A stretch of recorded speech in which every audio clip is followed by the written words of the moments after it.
Bismillahirrahmanirrahim. Assalamualaikum warahmatullahi wabarakatuh. Innal hamdalillahi nahmaduhu hamdan katsiran tayyiban mubarakan fihi kama yuhibbu rabbuna wa yardah. Ashhadu an la ilaha illallah wahdahu la syarika lah. وأشهد أن محمدا عبده ورسوله لا نبي ولا رسول بعده اللهم فصل وسلم وبارك على نبينا محمد وعلى آله وأصحابه وأنصاره وجنوده ومن جاهد في سبيل الله حق جهاده إلى يوم الدين أما بعد قال الله تعالى في القرآن الكريم أعوذ بالله من الشيطان الرجيم يا أيها الذين آمنوا اتقوا الله حق تقاته ولا تموتن إلا وأنتم مسلمون فإن أصدق الحديث كتاب الله وخير الهدي هدي محمد صلى الله عليه وسلم وشر الأمور محدثاتها فإن كل محدثة في الدين بدعة وكل بدعة ضلالة وكل ضلالة في النار. Ma'asyiral muslimin wal muslimat, jamaah Masjid Nurullah Kalibata yang dimuliakan Allah Subhanahu wa taala. Alhamdulillah, pada subuh hari ini kita diizinkan Allah Subhanahu wa taala untuk bisa melaksanakan salat subuh secara berjamaah. Mudah-mudahan setelah kita melaksanakan sholat subuh ini, kita niatkan untuk i'tikaf di masjid yang kita cintai ini dengan menambah wawasan kita terhadap ilmu yang banyak dilupakan orang. Dan ilmu ini adalah ilmu yang pertama kali Allah Subhanahu wa taala cabut dari umat baginda Nabi kita Muhammad sallallahu alaihi wasallam.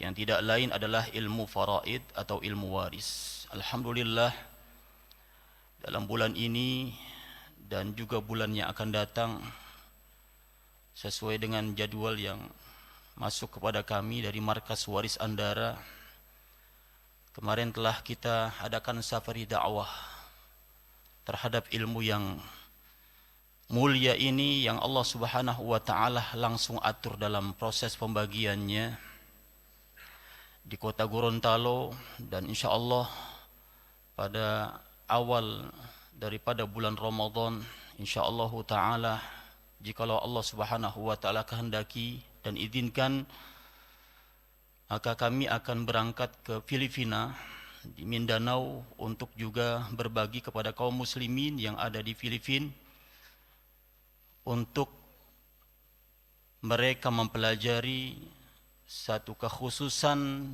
di dalam ilmu waris dan ilmu faraid yang ada di Indonesia. Karena ketika salah satunya kita membahas yang berkaitan dengan penghalang-penghalang seseorang muslim mendapatkan warisan, ini terdapat berbagai macam perbedaan-perbedaan pendapat di antara negara-negara kaum muslimin. Yang disepakati 3, akan tetapi ada beberapa item pembahasan tentang penghalang-penghalang waris ini dimiliki oleh negara-negara kaum muslimin yang ada di dunia, semisal Tunisia, Mesir, Sudan, termasuk negara yang kita cintai ini, Negara Kesatuan Republik Indonesia. Saya mulai dari sebuah konsultasi kepada kami di markas kami. Ada seseorang yang baru saja di bulan yang lalu meminta fatwa penetapan ahli waris di Pengadilan Agama Jakarta Selatan, karena memang sengaja bahwa pembahasan kami di dalam masalah yang kaitannya dengan ilmu faraid ini bukan hanya sekedar teori dari syariat Allah Subhanahu wa taala, tapi kami integrasikan dengan kompilasi hukum Islam yang berlaku di seluruh pengadilan-pengadilan agama di Indonesia. Sehingga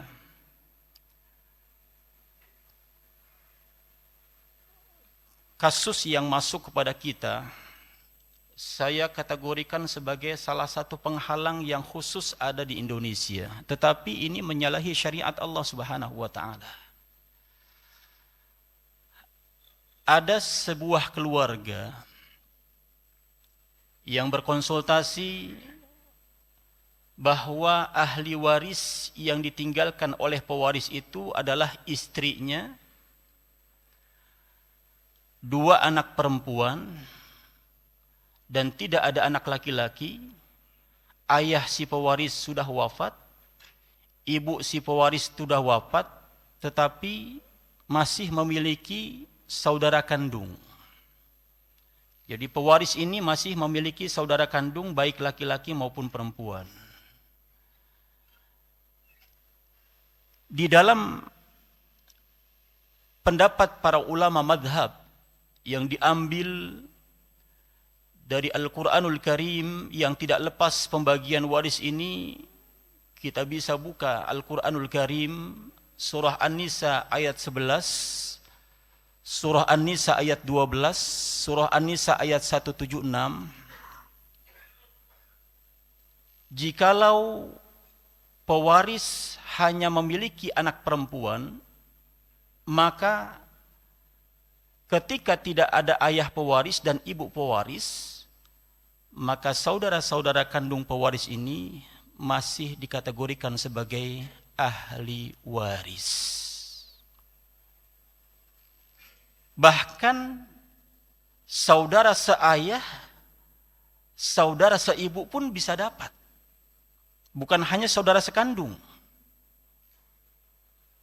Ketika kita bahas pada pembahasan di beberapa bulan yang lalu tentang kalalah, kekuatan saudara yang dimiliki oleh pewaris itu adalah yang pertama saudara kandung. Ketika ada saudara kandung laki-laki dan perempuan, dia masih ada saudara seayah dan sebapak atau seayah dan seibu, maka yang kalah adalah saudara seayah. Yang menang saudara seibu.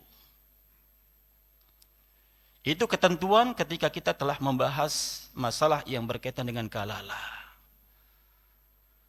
Tetapi ketika si istri ini meminta fatwa di pengadilan agama bahwa dia sebagai ahli waris, kemudian memiliki 2 orang anak perempuan, maka yang ditetapkan oleh pengadilan agama adalah hanya istri dan 2 anak perempuan saja. Kalau di dalam syariat Allah Subhanahu wa taala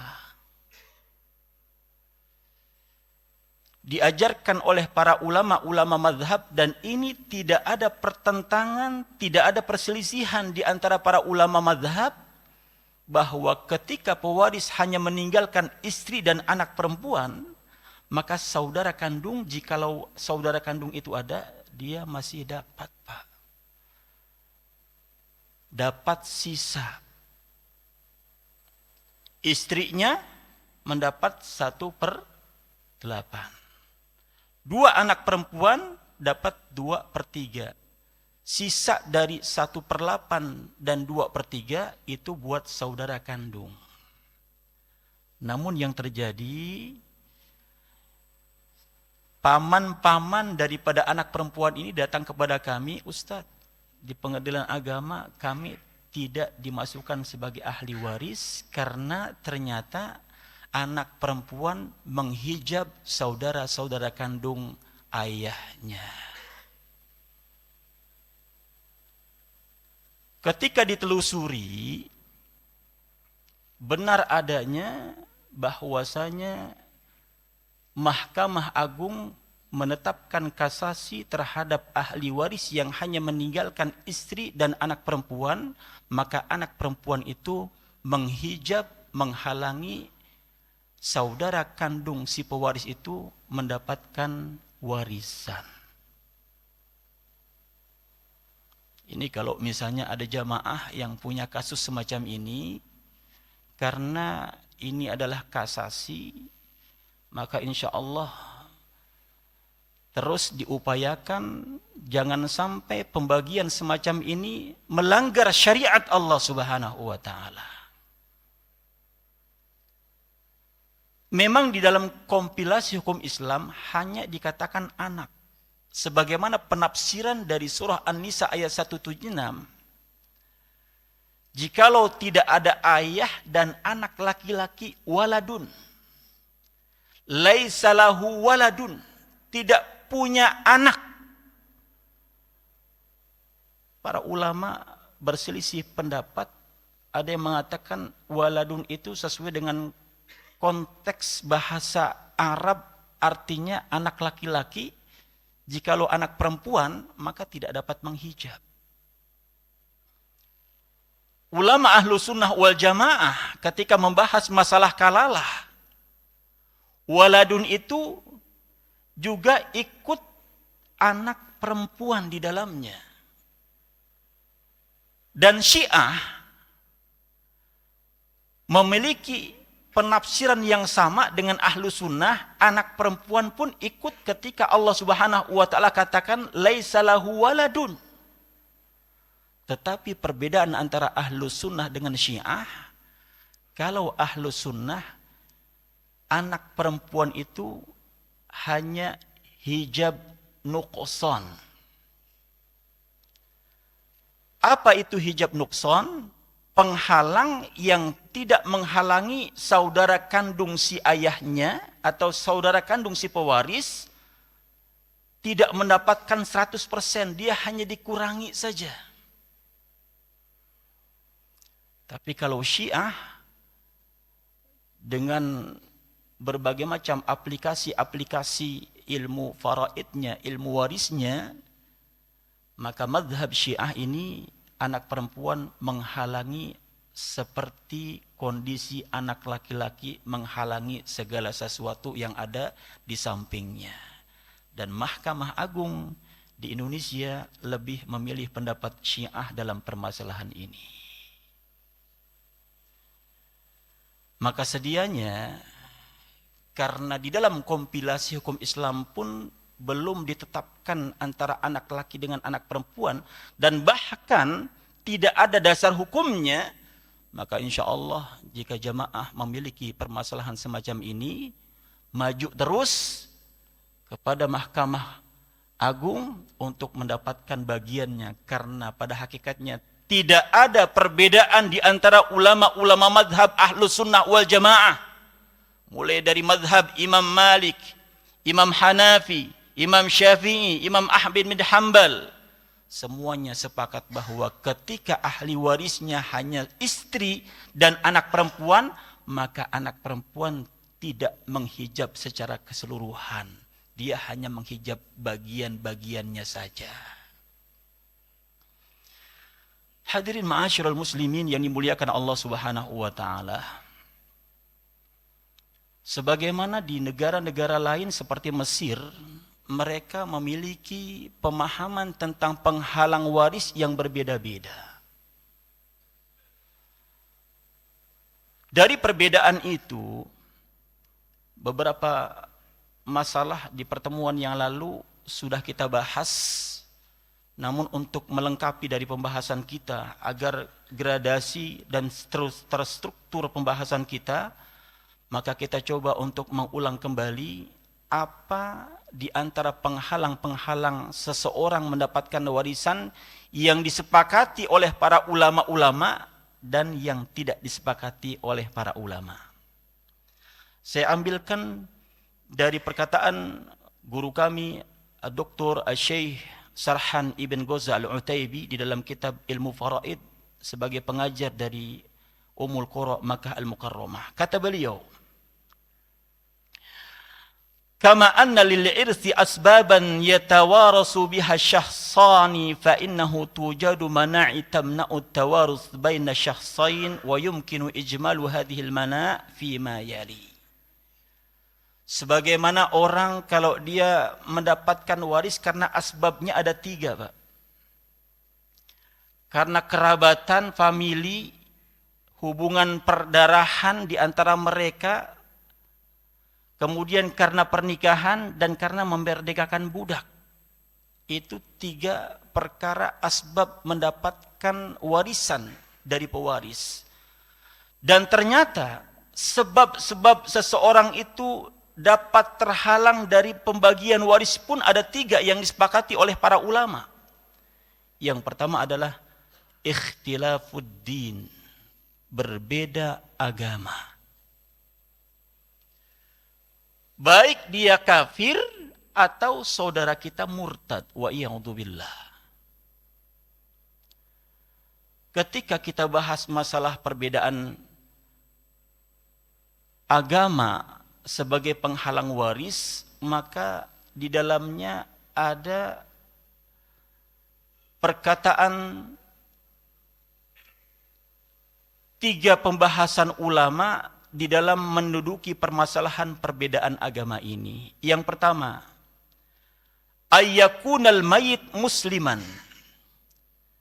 Jikalau mayit itu adalah seorang muslim, berarti yang pewaris ini apa? Muslim. Wal warisu kafiran, sedangkan ahli waris itu kafir, baik Yahudiyan au Nasraniyan au ghairahuma min milalil kufri, baik dia Yahudi, baik dia Nasrani atau agama-agama selain daripada Yahudi dan Nasrani tersebut. Wa fi hadhil hal la yarithul kafir min qaribihil muslim bila khilafin bainal ulama fil jumlah. Li haditsin la yarisul muslim kafir wa la yarisul kafir muslim. Rawahul Bukhari. Kalau pewarisnya itu muslim, ahli warisnya kafir, maka sesuai dengan pendapat dan sabda baginda Nabi kita Muhammad sallallahu alaihi wasallam, tidaklah seorang muslim itu memberikan warisan kepada orang kafir, dan sebaliknya, maka tidak ada perbedaan di antara ulama bahwa orang muslim ini tidak memberikan warisan kepada kerabatnya yang kafir.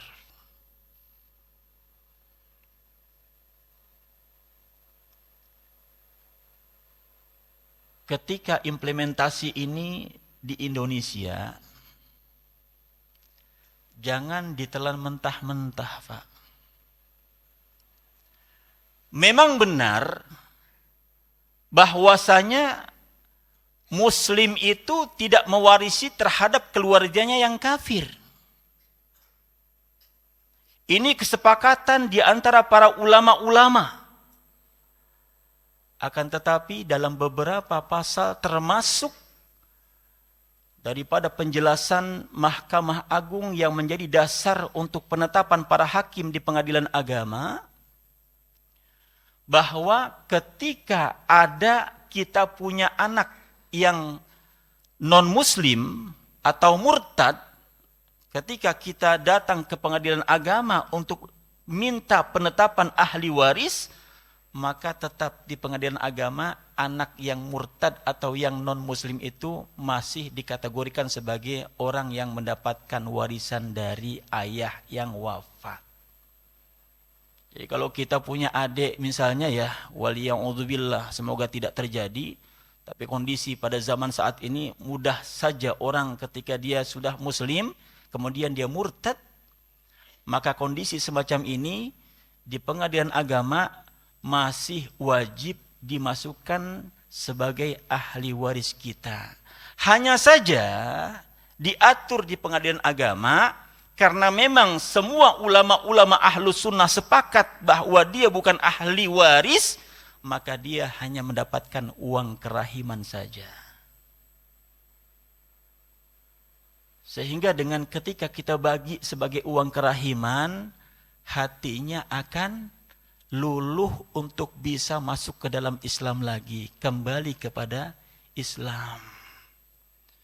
Jadi ada orang yang membaca hadis la yarisul muslim kafir wa la yarisul kafir muslim, diterapkan dalam keluarganya, sehingga ketika ada saudaranya, anaknya yang murtad atau anaknya yang kafir, anaknya yang non muslim, dikeluarkan dari ahli warisnya, tidak dibagi sedikit pun. Ini masih belum bisa diterima di pengadilan agama. Maka ketika saya bertanya kepada guru saya, Ustadz Abdul Hakim bin Amir Abdad, Ustadz, ada di antara tetangga saya yang anaknya murtad. Ya. Terus apa yang kami lakukan? Maka beliau menjawab dengan tegas, kalau antum tidak dakwahi dia, maka antum berdosa di hadapan Allah Subhanahu wa taala. Nah, salah satu di antara uslub dakwah yang dilakukan di pengadilan agama tatkala ada ahli waris kita yang murtad atau ahli waris kita yang non muslim, dia kafir, maka sejatinya memang dia bukan ahli waris. Dan jangan dibagi seperti pembagian warisan. Dia hanya dibagi seadanya dengan uang kerahiman saja, atau istilah di dalam pengadilan agama adalah wasiat wajibah. Paham sampai sini? Ada yang bertanya? Kalau kita mengacu kepada wasiat wajibah itu, tidak boleh lebih daripada 1/3. Sesuai dengan hadis baginda Nabi kita Muhammad sallallahu alaihi wasallam yang masyhur, tatkala ada seorang sahabat memberikan hartanya seluruhnya kepada orang yang dia inginkan, maka ada tawar-menawar. Kalau setengahnya bagaimana? Tidak boleh. 1/3-nya, kata baginda Nabi kita Muhammad, wathulutsu katsir. 1/3 itu udah banyak. Sehingga diadopsi di pengadilan agama, 1/3 itu sudah terlalu banyak. Maka boleh kurang daripada 1/3. Maka istilahnya itu adalah uang kerahiman saja. Karena ada kewajiban kita untuk mendakwahi saudara-saudara kita yang murtad, keluar dari agama yang kita cintai ini. Ada lagi? Ya. Assalamualaikum warahmatullahi wabarakatuh.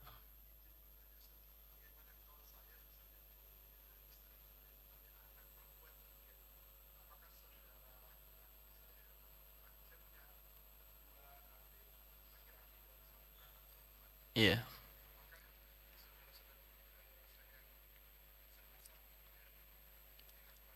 Iya.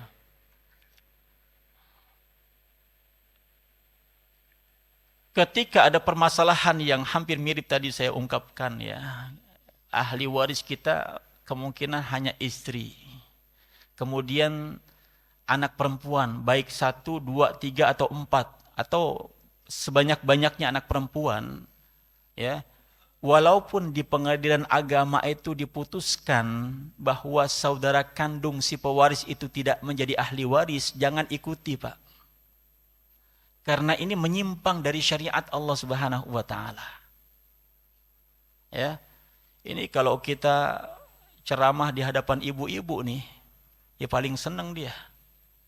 Alhamdulillah ya, paman daripada anak saya enggak dapat gitu kan. Gembira mereka. Tapi gembira di atas penderitaan orang itu melanggar syariat Allah Subhanahu wa taala. Jadi ketika Bapak sudah punya prediksi bahwasanya ahli warisnya adalah 1 orang istri dan 3 anak perempuan, sedangkan Bapak masih punya saudara kandung yang laki-laki dan perempuan misalnya, maka tetap ahli waris Bapak istri, 3 orang anak perempuan dan saudara kandung. Sisa daripada 1/8 untuk istri, 2/3 untuk 3 orang anak perempuan, sisanya buat saudara kandung. Ya. Ustadz, saudara kandung saya tidak peduli dengan saya. Ya, apakah masih saya berikan kepada dia? Masih diberikan. Karena sifat daripada warisan itu adalah ijbari. Ini sudah sering saya gaungkan di masjid kita sekali pertemuan. Ijbari itu apa? Kalau ternyata harta yang kita tinggalkan sudah dihitung, dibayar hutang-hutang kita, dibayar wasiat kita, hutang itu baik kepada Allah dan kepada manusia, sisanya ketika memang masih ada, itu yang menjadi warisan, Pak. Dibagi untuk siapa? Dibagi untuk ahli waris kita yang masih hidup. Nah, ketika hanya yang kita tinggalkan istri dan anak perempuan, berapapun jumlahnya, anak perempuan tidak dapat menghijab keseluruhan saudara kandung sehingga dia tidak dapat. Tidak. Kita lebih percaya ikuti pendapat para ulama-ulama madhab karena mereka tidak ada perselisihan, baik madhab Hanafi, Maliki, Syafi'i dan Hambali, semua sepakat dia hanya hijab nuqsan saja. Sehingga saudara kandung bapak nanti akan dapat sisa daripada pembagian 1/8 dan 2/3. Seperti itu. Ada lagi Pak? Ya silakan. Kalau misalnya saudara-saudara kandung kita sudah meninggal semua, apa anak saudara-saudara kandung kita juga mendapat warisan? Iya. Kalau saudara kandung kita sudah meninggal, dan meninggalnya lebih dulu dibandingkan dengan kita, maka di dalam pengadilan agama, ini catat, ya, biar supaya tidak ada perselisihan di antara keluarga kaum muslimin, karena ini tidak ada pembahasan dalam fikih Islam. Ini hanya ada di Indonesia. Yang digagas oleh para ulama-ulama dari tahun 1991 sehingga beliau-beliau dari Sabang sampai Merauke merumuskan kompilasi hukum Islam. Ahli waris pengganti itu adalah hanya sebatas cucu. Ahli waris pengganti itu bukan keponakan.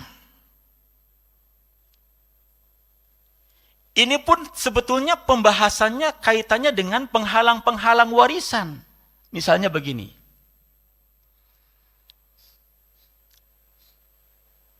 Seorang ayah memiliki 3 orang anak. Ayah memiliki 3 orang anak. Anak pertama, anak kedua, anak ketiga sudah menikah semuanya. Anak pertama laki-laki, anak kedua laki-laki, anak ketiga perempuan. Qadarullah, ternyata anak yang pertama laki-laki ini, dia tadi punya keturunan kan? Ya, kalau sama orang yang di sini namanya apa? Cucu, ya kan? Nah, ketika anak pertama ini wafat lebih dahulu dibandingkan dengan ayahnya, di dalam pengadilan agama, maka cucunya menjadi ahli waris pengganti. Ya. Tapi ingat, tidak ada ulama yang berani mengubah syariat Allah. Walaupun kompilasi hukum Islam ini dibentuk dan dibangun, diciptakan oleh para ulama-ulama Indonesia, tidak ada satu orang pun di antara mereka, karena masih semuanya ahlu sunnah, seperti Syiah. Saya memang sedang menggalakkan perbedaan antara Syiah dengan ahlu sunnah dalam pembagian waris, karena ini disertasi saya. Dan berbeda jauh Bapak yang dimuliakan Allah, hadirin yang dimuliakan Allah. Ya. Maka ahli waris pengganti ketika ayahnya si anak-anak ini atau anak daripada si bapak yang tadi punya warisan, anaknya meninggal dulu, maka cucunya menjadi ahli waris pengganti, tetapi bagiannya cucu ini yang seharusnya jatuh kepada ayahnya itu tidak boleh sama dengan paman-paman dan bibinya. Ini dicatat nih. Jadi ketika cucu pun jangan kemudian dia minta kepada pamannya, mana bagian bapak saya? Sebetulnya kalau dia cucu, kan banyak kan cucu-cucu ketika ayahnya sudah wafat itu malah berantem dengan pamannya kan? Banyak nggak? Bibinya, pamannya, bahkan bisa jadi dia gugat di pengadilan agama. Sebetulnya secara syariat dia bukan ahli waris. Kenapa? Karena masih ada saudara ayahnya yang laki-laki. Bahkan kalau dia bapaknya sudah wafat duluan, dia bukan ahli waris. Karena ahli waris itu adalah orang yang hidup ketika si pewaris ini meninggal. Tapi kalau ternyata anaknya sudah meninggal duluan, dia bukan menjadi ahli waris, tapi di pengadilan agama masih ditetapkan sebagai orang yang bisa mendapatkan warisan, namun karena dia sudah meninggal lebih dahulu, jatah ayahnya yang wafat ini diberikan kepada anak-anak daripada yang meninggal, sehingga dia dengan yang pewaris ini sebagai cucu, dan jatahnya tidak boleh seperti anak kedua yang laki-laki dan anak ketiga yang perempuan. Dia hanya uang kerahiman saja, Pak.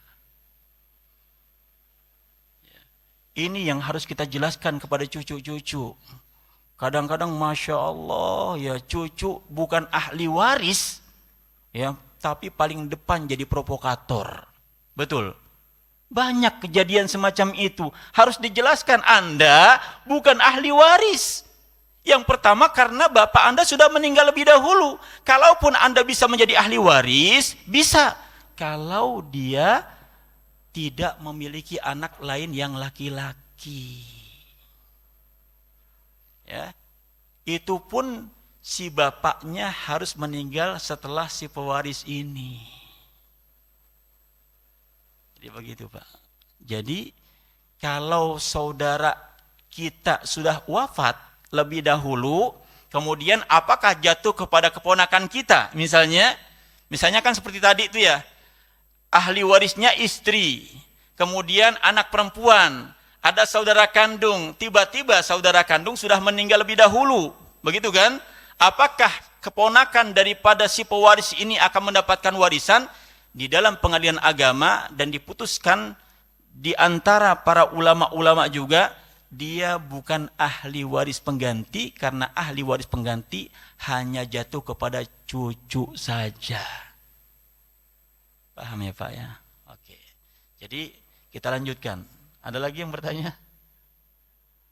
Tidak? Ya, silakan Pak.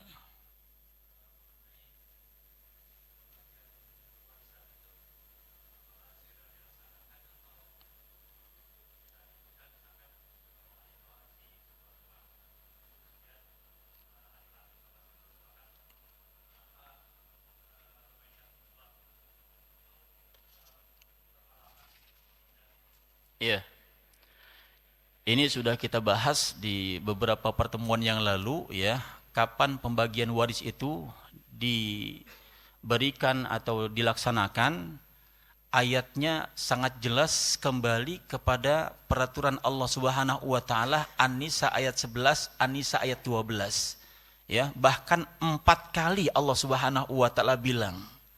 Makanya hadirin yang dimuliakan Allah, ibadah perkara syariat yang begitu gamblang dan jelas tata caranya pembagiannya, yang langsung Allah Subhanahu wa taala atur itu adalah pembagian waris. Tapi kadang-kadang ya, orang yang mengaku Islam sudah tahu bahwa ini telah diatur oleh Allah Subhanahu wa taala, enggak mau ikutan aturan Allah. Ya. Berapa banyak orang yang membagi warisan antara anak laki-laki dengan anak perempuan sama rata. Seakan-akan dia enggak pernah baca ayat yang mulia, yusikumullahu fi auladikum lidzakari mithlu hadzil unsayain. Termasuk dalam pembagian waris. Sudah gamblang Allah Subhanahu wa taala firmankan kepada kita sampai 4 kali, saudara. Bahkan ada yang 40 tahun belum juga dibagi warisan. Betul. Ada yang 10 tahun udah meninggal si pewaris, belum juga dibagi warisan. Macam-macam sebabnya. Yang satu anaknya mengatakan, enggak enak ada ibu masih hidup. Banyak yang begini. Saya keluar dari pintu Masjid Nurullah, ada yang nyamperin saya. Enggak enak Ustadz sama ibu saya. Ibu masih hidup, masa udah dibagi-bagi warisan? Enggak boleh. Karena ini bukan harta milik ibu saja. Ibu hanya mendapatkan kalau dia punya anak 1/8. Ya. Hanya milik istri itu 1/8. Tidak semuanya. Dan bahkan kalau ketika anak-anaknya sudah sadar nih, ya, bahwa harus dibagi segera warisan, karena kalau tidak dibagi akan ada kezaliman, karena ini adalah hak daripada ahli waris yang lainnya. Kata si ibu bilang, ini jamaah yang perempuan di belakang, ngapain sih kalian ribut-ribut masalah warisan? Nyuruh ibu segera mati apa? Begitu bukan? Iya, begitu yang terjadi. Tidak boleh. Karena sifat daripada warisan itu adalah ijbari. Apa yang dimaksud dengan ijbari? Kapan seorang muslim dan keluarga muslim membagi warisan? Ketika mim ba'di wasiyatin yusa biha audain. Hartanya dikumpulkan lebih dahulu, kemudian yang pertama, wasiat-wasiat daripada pewaris ada apa tidak? Itu satu. Yang kedua, hutang si pewaris ada apa tidak? Hutangnya terbagi dua. Hutang sama Allah, hutang sama manusia. Hutang sama Allah apa? Zakat. Lah kalau saya di Betawi, Pak, nenek-nenek saya itu, kalau dia nyimpen uang itu bukan di bank dia, Pak. Di bawah kasur. Sehingga ada kejadian sebuah keluarga, ketika ibunya itu stroke sampai 3 tahun, itu kasur tidak pernah diangkat-angkat. Ketika wafat, kasurnya diangkat. Luar biasa, ada ratusan juta di bawah kasurnya. Untung tidak dimakan rayap. Uang emasnya walaupun itu perhiasan, kalau tidak dipakai, itu ada kesepakatan di antara para ulama, wajib dikeluarkan zakatnya. Kalau 3 tahun tidak diapa-apain, berarti kan ada kewajiban dia zakat. Maka itu hutang sama Allah Subhanahu wa ta'ala. Maka keluarkan hutangnya sama Allah. Ketika dia punya hutang sama manusia, bayar hutangnya sama manusia. Kalau masih ada sisa, bahwa sisa itu adalah harta warisan yang segera dibagi-bagikan kepada ahli waris yang ada. Jadi kapan seorang muslim itu membagi warisan? Tergantung 3 ini nih. Kalau warisannya itu masih ada, setelah dibayar wasiatnya, dibayar hutangnya, baru boleh bagi-bagi warisan. Kalau hari ini misalnya pagi meninggal, malamnya mumpung keluarga pada kumpul semuanya, diumumkan bahwasanya ada enggak wasiat daripada pewaris. Tanyakan semua ahli waris, ada enggak ayah kita punya wasiat? Ini kadang-kadang kalau untuk urusan wasiat pada diam semuanya. Kalau saya ngaku nanti warisan kita hartanya berkurang. Hati-hati juga. Ini wajib nih. Ya. Sampai lagi hutang. Ya, jangan diumumin. Ya, ketika wafat kan sebelum disolatkan atau setelah disolatkan kan biasanya ada pembawa acara kan, atau sambutan daripada keluarga kan, bila handai tolan para sahabat daripada ayah handa kami yang wafat pada hari ini, bila beliau punya hutang kepada kawan-kawan semuanya, handai tolan mohon diberikan informasi kepada kita. Ya, sebelum begitu kemudian ahli warisnya bilang semuanya, jangan diumumin ya. Ya, takut. Kenapa? Karena memang hakikatnya hutang bukan merupakan bagian daripada yang diwarisi. Ya. Jikalau misalnya hartanya habis nih, ya, untuk bagi-bagi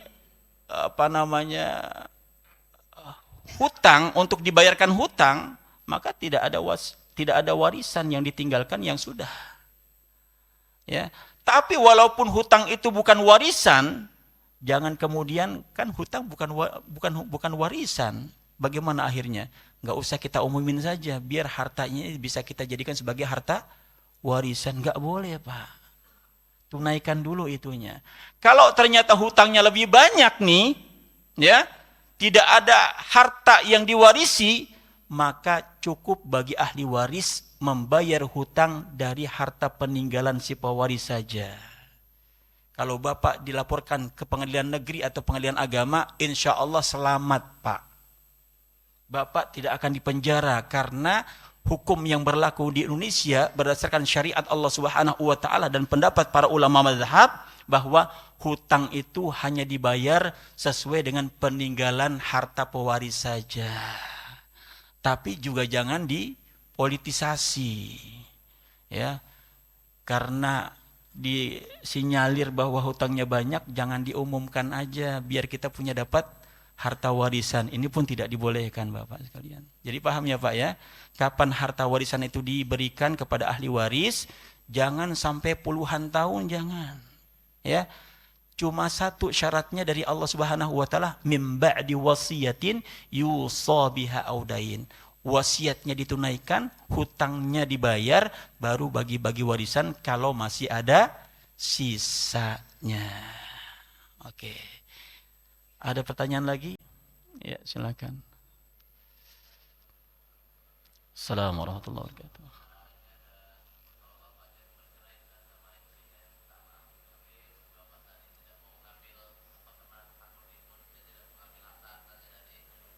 Iya. Hmm. Hmm.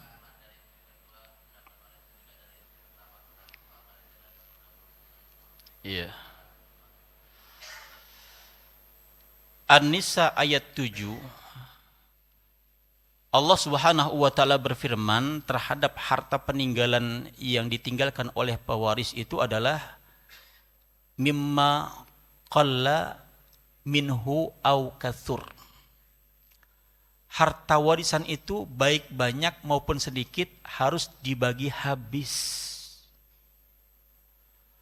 Bagaimana kalau misalnya bercerai? Kemudian hartanya itu adalah harta yang didapatkan ketika pasangan suami istri itu dalam posisi sudah berumah tangga, maka ketika ada andil istri ketika dia bekerja, baik dia bekerja online maupun dia menjadi karyawan swasta atau PNS, maka di dalam kompilasi hukum Islam, harta dari gaji itu menjadi harta bersama.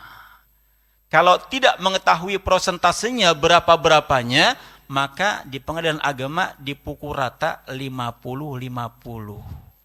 50 buat suaminya, 50 buat istrinya. Kecuali harta-harta yang dihasilkan oleh pasangan berupa hadiah dari kantornya. Itu bukan harta bersama.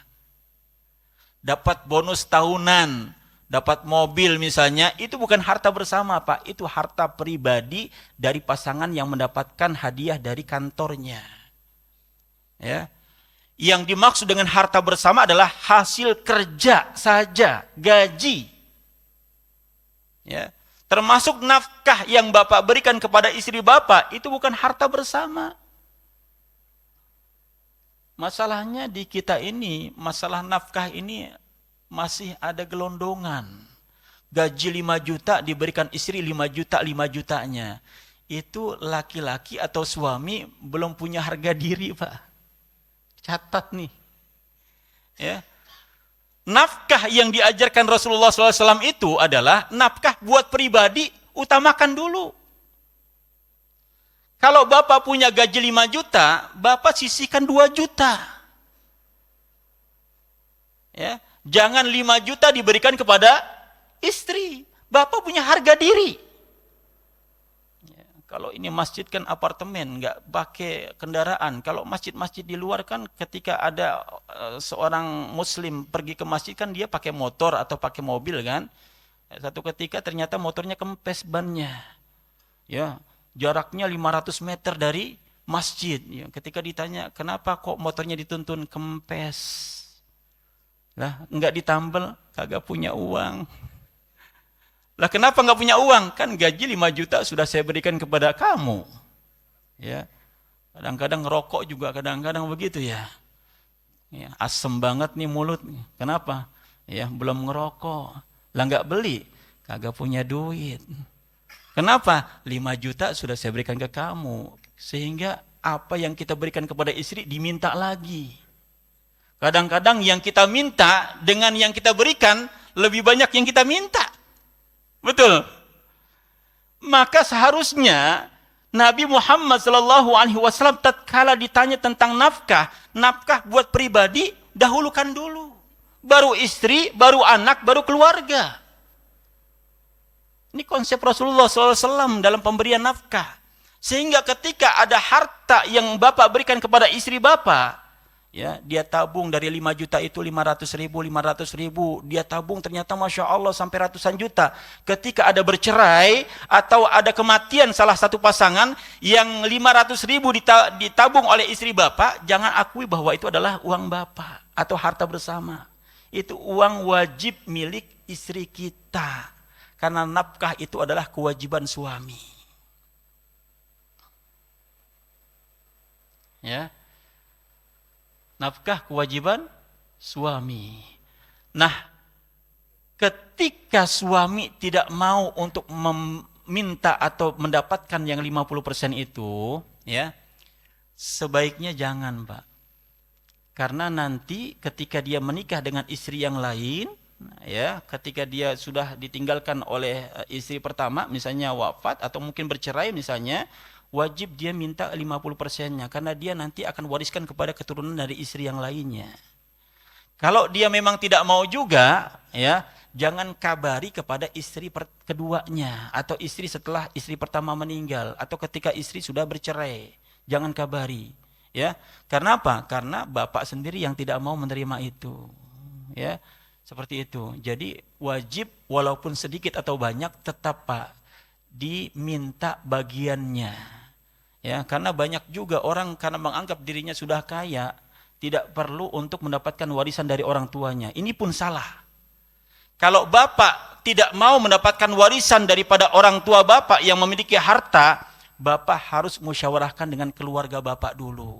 Takutnya nanti di belakang hari, cucu-cucu atau anak kita itu akan menuntut kepada keluarga daripada ayahnya, nuntut kepada pamannya, nuntut kepada bibinya. Ini yang kita tidak harapkan.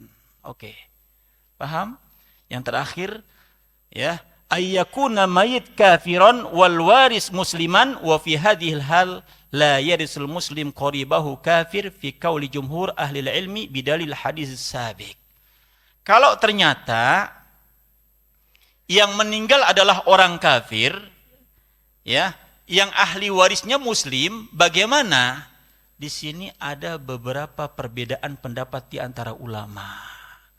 Yang lebih tepat adalah ketika memang ayah kita, mohon maaf, misalnya kita punya ayah yang murtad atau non muslim, kita menjadi seorang muslim atau kita masuk ke dalam Islam, maka minta saja bagian, tapi tidak melanggar syariat, bapak bukan jadi ahli waris, minta hanya uang kerahiman saja. Takutnya uang yang dimiliki oleh bapak dan ibu kita yang non-muslim ini digunakan untuk menghancurkan Islam terhadap ahli waris yang non-muslim lainnya. Bapak minta. Ya. Walaupun jumhur ulama memang mengatakan bahwa ketika bapaknya non-muslim atau ibunya non-muslim sebagai pewaris dan kita muslim sudah masuk Islam, maka tetap minta jatah kita. Tapi bukan jatah seperti misalnya ketika anak laki-laki asobah, jangan. Minta bagian sebagai uang kerahiman saja. Itu yang dipilih oleh ulama dalam permasalahan yang kedua ini. Oke, sebelum kita tutup, ada pertanyaan dalam masalah ini? Tidak, bahwa yang pertama dalam hal penghalang warisan yang disepakati oleh para ulama adalah perbedaan agama adalah merupakan sesuatu yang menghalangi seseorang ahli waris mendapatkan warisan dari pewaris. Tetapi jangan ditelan mentah-mentah.